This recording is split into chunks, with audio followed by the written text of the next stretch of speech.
Tanda tasydid itu seperti ini. Seperti bagaimana cara kita mengetahui kenapa kok zi dibaca panjang?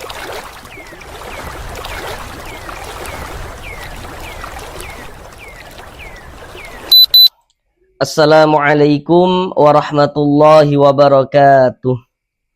Apakah Bapak dan Ibu, saudara semuanya masih belum lancar di dalam membaca Al-Quran, kemudian masih belum memahami ilmu tajwid, atau merasa kesulitan di dalam memahami ilmu tajwid Al-Quran? Marilah belajar mengaji Al-Quran bersama kami. Akan kami jelaskan tajwidnya dengan pelan-pelan, kemudian ditambah media gambar di dalam penjelasannya.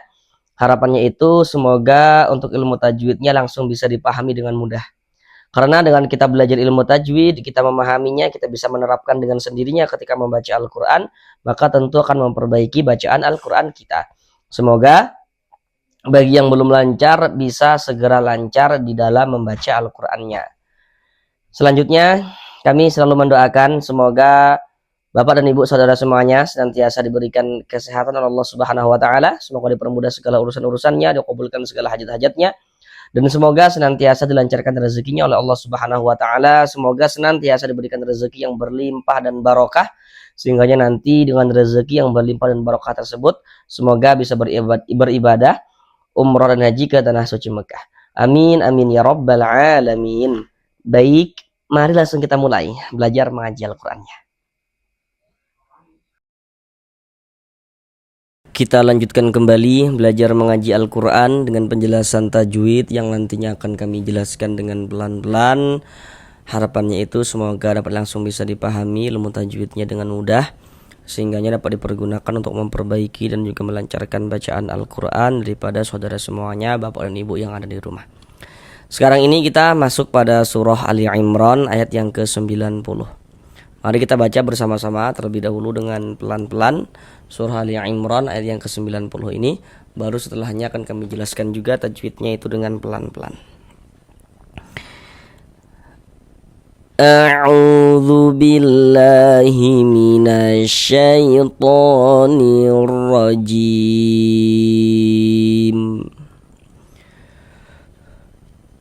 Bismillahirrahmanirrahim.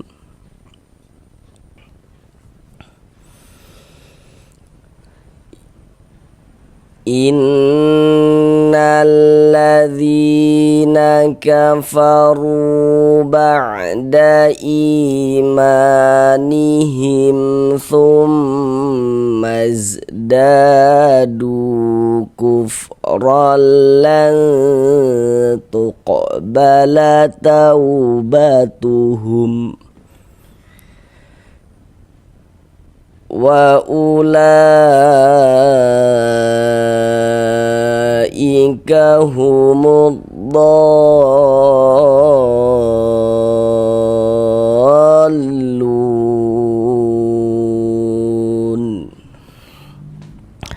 Sekarang mari sama-sama kita bahas tajwidnya juga dengan pelan-pelan. Pertama di sini ada huruf non bertasydid. Tanda tasydid itu seperti ini, seperti angka 3 terbalik ke atas atau seperti huruf W. Kita lihat media gambarnya.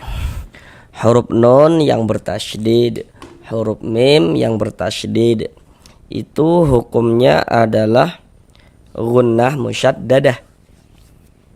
Kemudian bagi Bapak Ibu yang masih sangat pemula dalam belajar tajwid, yang belum tahu tentang hukumnya idgham, supaya tidak sampai keliru gitu ya.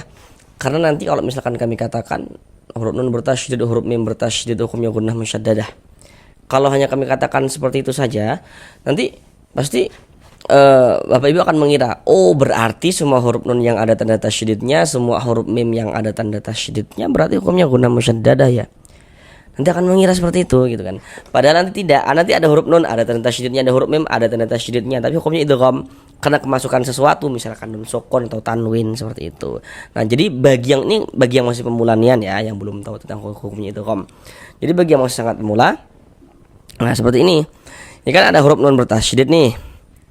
Nah, kemudian kalau sebelah sini nggak ada di sini nun sukun, di sini nggak ada di sini tanwin, maka berarti ini huruf nun yang bertasydid ini hukumnya gunnah musyaddadah begitu. Tapi cara yang barusan kami sampaikan itu tentunya di luar daripada ayat-ayat Fawatihus Suwar. Kemudian kalau misalkan nanti saudara sudah tahu tentang hukumnya idgham, maka tidak perlu menggunakan cara yang barusan kami sampaikan itu. Cara yang kami sampaikan itu tujuannya itu supaya tidak sampai keliru dalam menentukan hukum. Itu saja tujuannya gitu. Nah, tapi kalau sudah tahu, misalkan sudah tahu tentang hukumnya idgham, ya tidak perlu menggunakan cara yang barusan kami sampaikan. Karena pasti sudah tahu nih ada huruf nun bertasydid hukumnya gunnah musyaddadah kayak gitu. Karena dia gunnah maka cara membaca itu digunakan. Sehingganya di bagian in suaranya itu kita tahan ya, kita panjangkan sejenak. In, nah kita gunakan. Innalladzi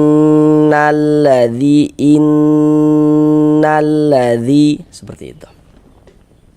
Kemudian di sini ada hukum alif lam syamsiyah. Perhatikan media gambarnya. Kalau ada huruf alif lam, kemudian huruf alif lamnya itu bertemu dengan salah satu daripada 14 huruf yang di samping, maka hukumnya adalah alif lam syamsiyah.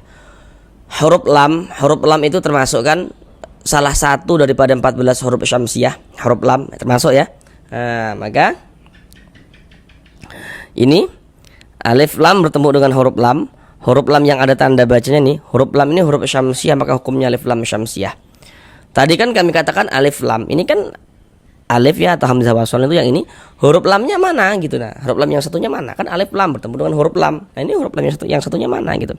Nah, di sini huruf lam ini bertasydid. Huruf yang bertasydid itu kalau kita urai maka di situ dia ada dua huruf gitu. Nah, berarti ini kalau diurai maka di sini ada dua huruf lam. Jadi ada huruf alif, huruf lam yang satunya lagi baru huruf lam yang ada tanda bacanya ini gitu. Kalau misalkan masih bingung ya diingat-ingat ini kalau ada bacaannya alladzi seperti ini itu alif lam syamsiyah. Innalladzi, zi dibaca panjang. Bagaimana cara kita mengetahui kenapa kok zi dibaca panjang seperti itu? Perhatikan media gambar di samping, di situ ada bacaannya rumus mad tabi'i atau mad asli.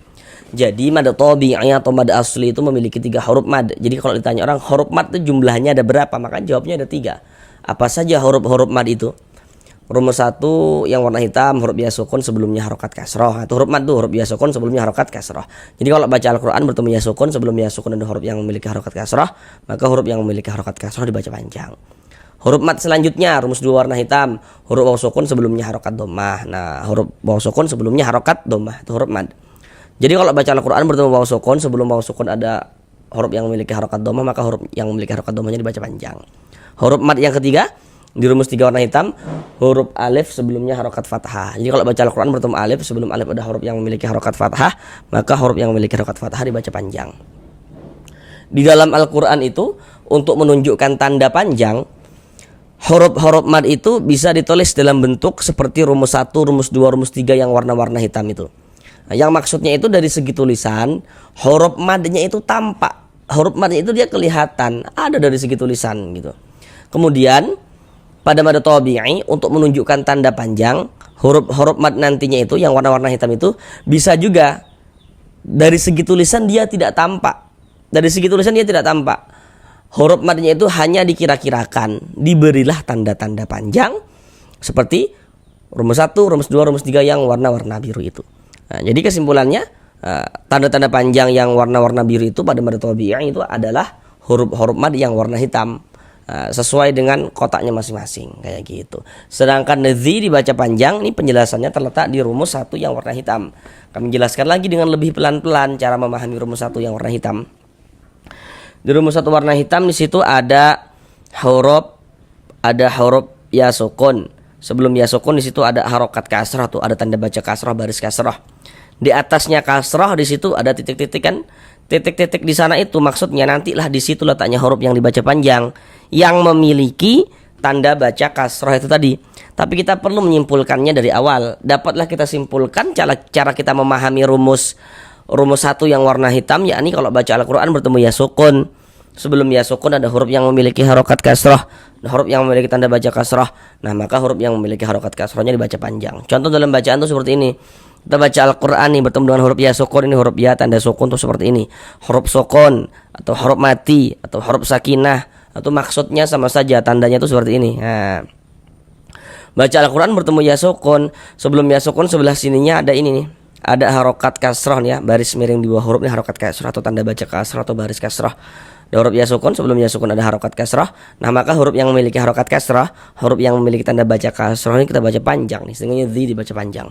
Mad tabi'i panjang 2 harokat sesuai dengan rumus 1 yang warna hitam. Ini huruf madnya tampak kan, kelihatan kan, ada huruf ya sukun sebelumnya harokat kasrohnya. Innalladzina kafaru, huruf ro memiliki harokat dhammah, ini namanya harokat dhammah atau tanda baca dhammah ya. Maka ini huruf ro kita baca tabkhim ya, kita baca tebal sehingga dengan menaikkan pangkal lidah kita ketika kita mengucapkannya. Kafaru, ru dibaca panjang. Kenapa kok ru dibaca panjang? Sekarang perhatikan rumus 2 warna hitam.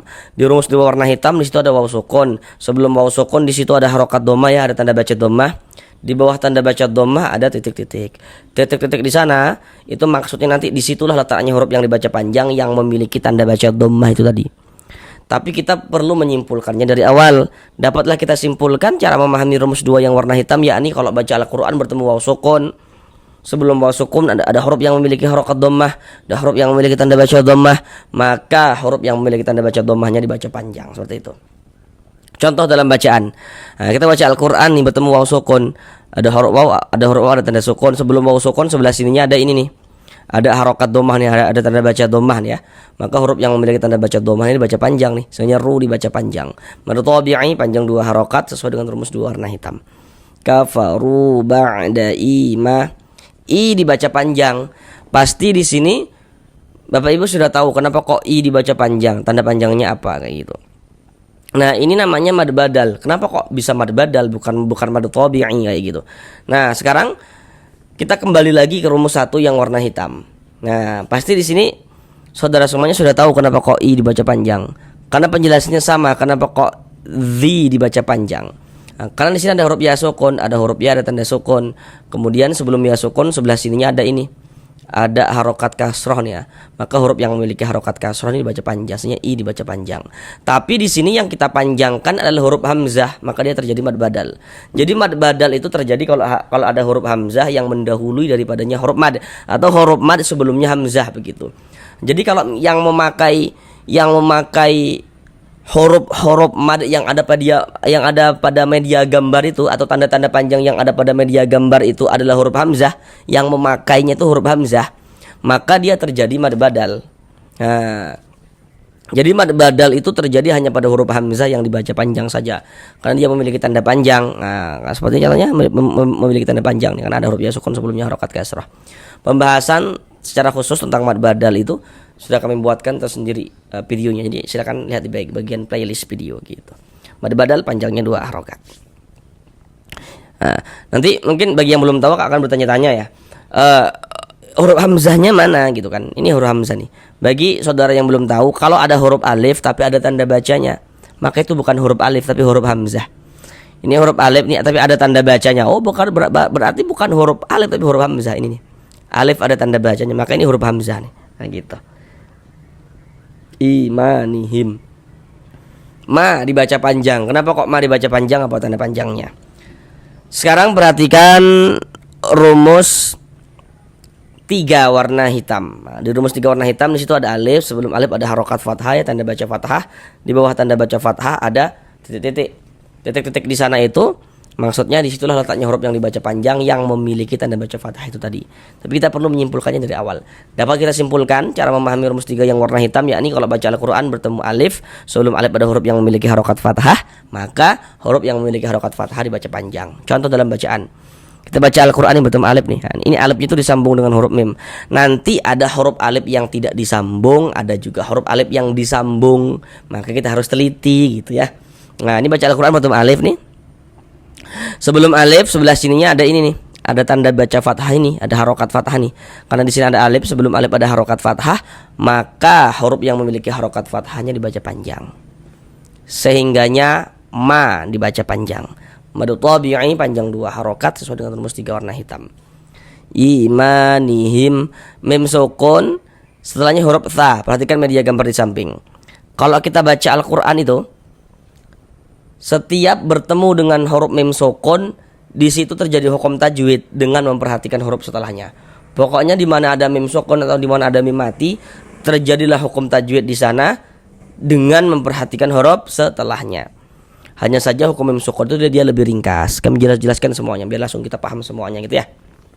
Nomor 1 di kotak nomor 1 tuh. Kalau ada mem sukun bertemu dengan huruf ba hukumnya ikhfa syafawi. Kotak nomor 2, kalau ada mem sukun bertemu dengan huruf mem hukumnya idgham mimi. Yang di nomor 3 di situ ada bacaannya izhar syafawi. Dapat dibaca keterangannya itu ya. Izhar syafawi terjadi jika ada mem sukun atau mem mati tidak bertemu dengan huruf ba, tidak juga dia bertemu dengan huruf mem, maka hukumnya adalah izhar syafawi. Jadi mem sukun itu bertemu dengan huruf apapun, hukumnya izhar syafawi terkecuali mem dan ba, seperti itu. Contoh kayak gini. Di sini ada mem sukun. Setelahnya huruf tha. Di sini huruf tha nih, bukan huruf ba, bukan huruf mem di sini. Maka berarti karena di sini bukan huruf ba, juga bukan huruf mem sebelah sininya nih, maka berarti hukumnya izhar syafawi. Maka dibaca jelas mem sukunnya, tidak didengungkan, dibaca pendek saja. Imanihim thummaz, nihim thummaz gitu ya, nihim thummaz da. Mem bertasydid, ya, kita lihat lagi media gambarnya. Huruf nun bertasydid, huruf mem bertasydid itu hukumnya gunnah musyaddadah. Supaya tidak keliru, kita perhatikan supaya tidak keliru dengan idgham ya. Nah, kita perhatikan sebelah sininya nih. Nah, ini ya sebelah sininya nih nggak ada di sini nun sukun, di sini nggak ada di sini tanwin, di sini juga sebelah sini juga nggak ada di sini mem sukun sebelah sini. Maka berarti huruf mem yang bertasydid ini hukumnya adalah gunnah musyaddadah. Nah, cuman kalau kita sudah tahu tentang hukumnya idgham, tidak perlu lagi nanti menggunakan cara yang barusan kami sampaikan. Karena itu tujuannya supaya tidak keliru saja dalam menentukan hukum seperti itu. Maka kita gunakan thum, kita tahan bagian thumnya, kita panjangkan sejenak. Thumazdadu, da dibaca panjang. Untuk di sini media gambar tidak kami tampilkan lagi supaya kita juga langsung latihan mengetahui tanpa bantuan media gambar. Kenapa kok da dibaca panjang? Samalah penjelasannya Bapak Ibu. Kenapa kok ma dibaca panjang? Kalau di media gambar tadi itu penjelasannya itu terletak di rumus 3 warna hitam. Kenapa kok da dibaca panjang? Karena di sini ada alif. Sebelum alif sebelah sininya ada ini nih, ada harokat fathah, tanda baca fathah. Maka huruf yang memiliki tanda baca fathah dibaca panjang. Sehingga da dibaca panjang. Mad tabi'i panjangnya 2 harokat. Da du dibaca panjang. Sama penjelasannya kenapa kok ru dibaca panjang Bapak Ibu. Nah, karena di sini ada waw sukun, sebelum waw sukun sebelah sininya ada ini nih, ada harokat dhammah nih. Sehingga huruf yang memiliki harokat dhammah dibaca panjang, sehingga du dibaca panjang.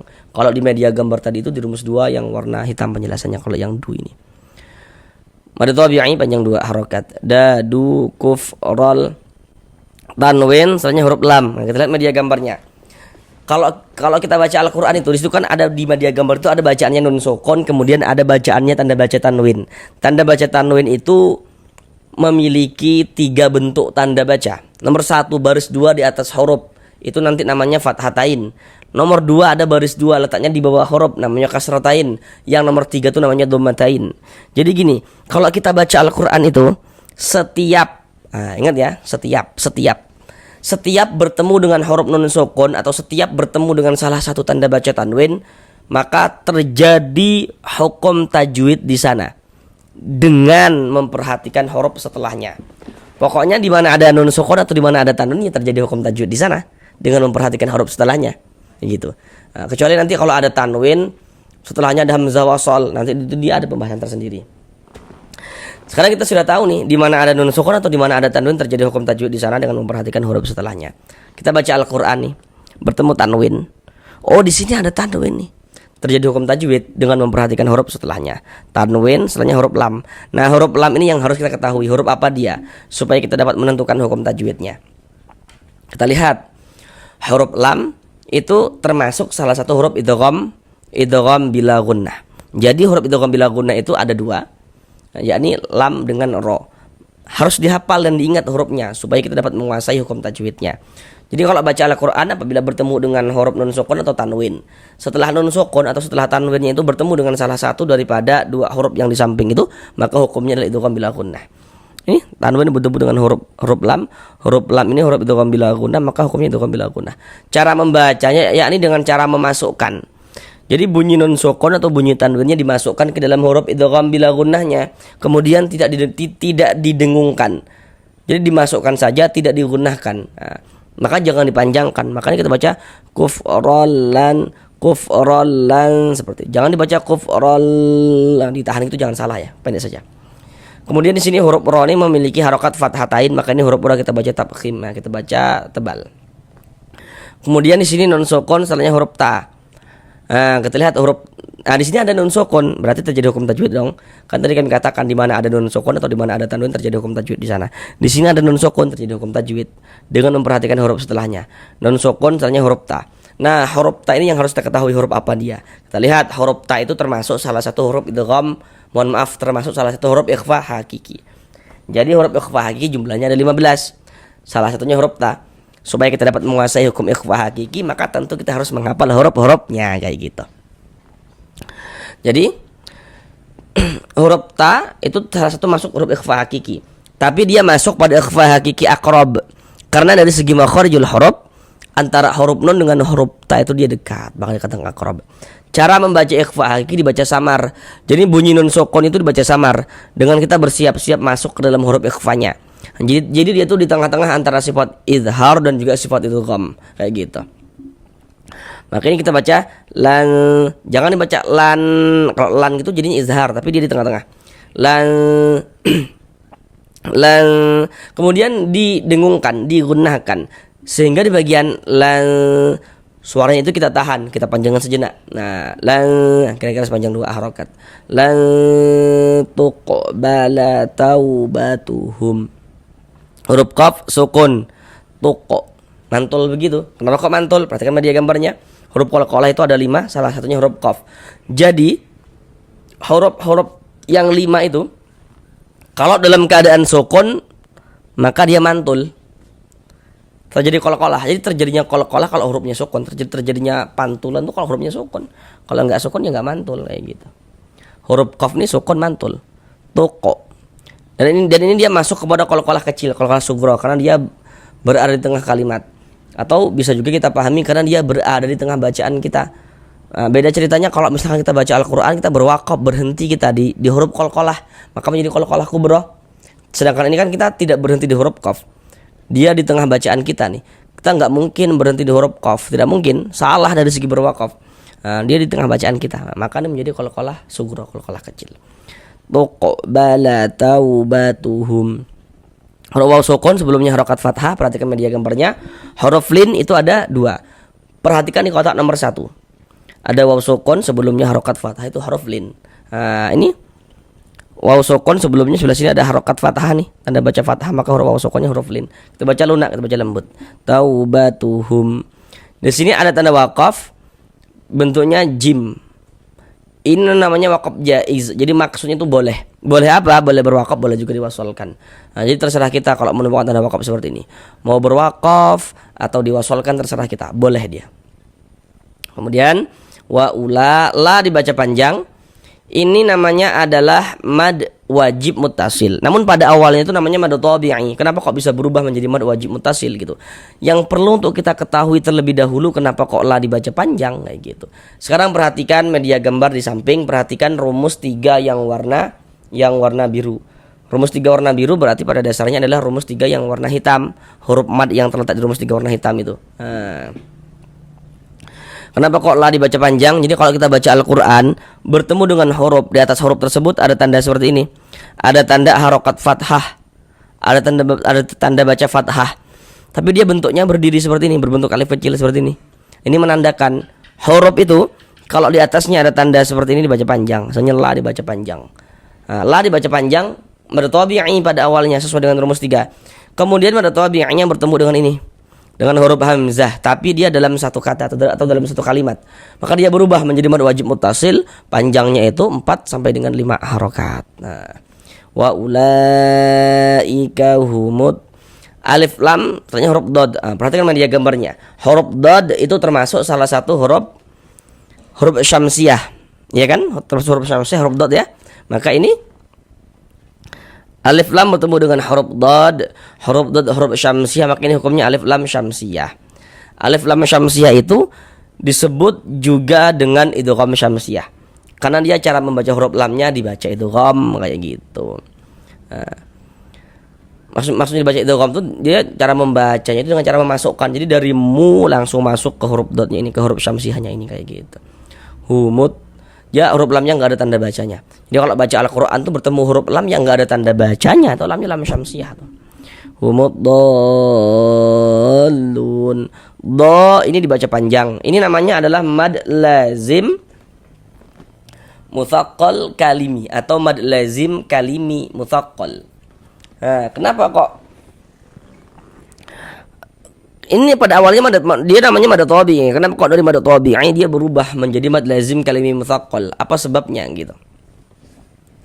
Nah, sekarang di sini mad tabi'inya yang mana? Nah, itu yang perlu untuk kita ketahui dulu. Untuk di sini media gambar tidak kami tampilkan lagi ya, pasti karena pasti sudah tahu nih mad tabi'inya yang mana gitu.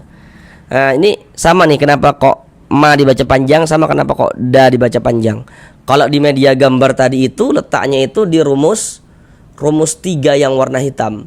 Nah, huruf madnya kan tampak di sini nih. Nah, nih. Kenapa kok do dibaca panjang? Jadi kalau baca Al-Qur'an bertemu alif, ini ada alif nih ya. Nah, sebelum alif sebelah sininya ada ini. Ada harokat fathah ini, ada tanda baca fathah ini. Karena di sini ada alif, sebelum alif di sini ada tanda baca fathah, maka huruf yang memiliki tanda baca fathahnya dibaca panjang. Sehingga do dibaca panjang. Kemudian mad tabi'iynya bertemu dengan ini. Dengan huruf yang bertasydid, tapi dia dalam satu kata, maka dia berubah menjadi mad lazim mutsaqqal kalimi atau mad lazim kalimi mutsaqqal. Cara membacanya itu dipanjangkan dengan panjang 6 harokat. Panjangkan 6 harokat, ujungnya itu dikasih nabar, dikasih tekanan.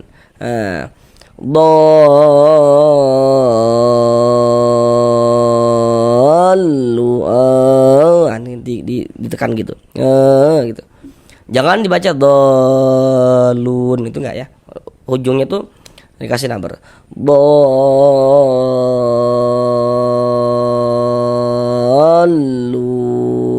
kayak gitu. Lun dibaca panjang. Ini kalau misalkan kita baca Al-Qur'annya itu tidak berwaqaf, tidak berhenti di huruf nun, dolun, dan langsung kita wasolkan gitu ya. Teruskan kita sambung bacanya, maka panjangnya lu tetap menjadi mad tabi'i dan dibaca dengan panjang 2 harokat. Tapi kan tadi itu kita bacanya itu berwaqaf, berhenti di huruf nun, sehingga panjangnya lu dari mad tabi'i dia berubah menjadi mad arid lis sukun. Di sini pasti Bapak Ibu sudah tahu nih kenapa kok lu dibaca panjang, apa sebabnya, apa alasannya, huruf madnya yang mana. Pasti sudah tahu nih. Karena penjelasannya sama, kenapa kok ru dibaca panjang, kenapa kok du dibaca panjang, sama penjelasannya. Jadi kalau baca Al-Qur'an bertemu waw sukun, ada huruf waw, ada tanda sukun. Sebelum waw sukun sebelah sininya ada ini nih. Ada harokat dhammah ini, ada tanda baca dhammah ini. Maka huruf yang memiliki tanda baca dhammah dibaca panjang. Misalnya lu dibaca panjang. Lu dibaca panjang. Mad tabi'i. Kemudian mad tabi'i bertemu dengan huruf yang disukunkan sebab berwaqaf. Huruf yang disukunkannya huruf nun. Lu ditambah huruf nun yang disukunkan dibaca lun. Mad tabi'i bertemu dengan huruf yang disukunkan sebab kita berwaqaf, maka dia berubah nih menjadi mad arid li sukun. Panjangnya mad arid li sukun itu boleh dibaca dengan panjang 2 harokat atau 4 harokat atau 6 harokat. Yang terpenting konsisten. Jadi dalam setiap kita membaca Al-Qur'an itu panjangnya mad arid li sukun itu harus konsisten kita baca sama panjangnya.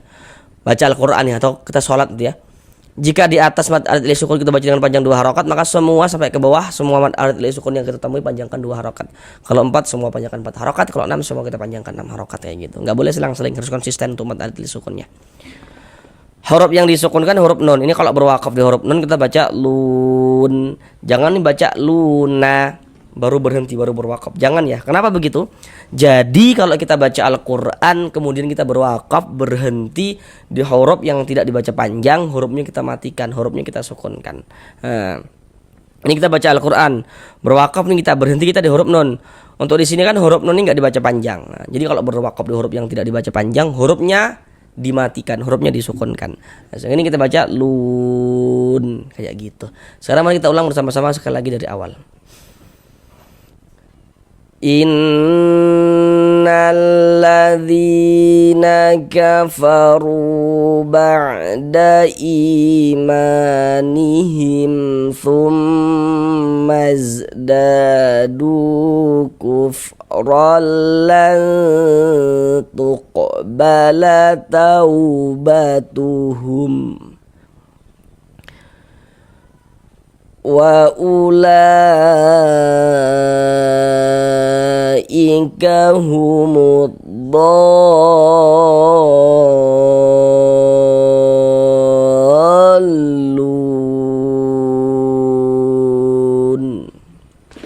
Sampai di sini belajar mengaji Al-Qur'annya. Sampai bertemu di pembelajaran yang berikutnya. Assalamualaikum warahmatullahi wabarakatuh.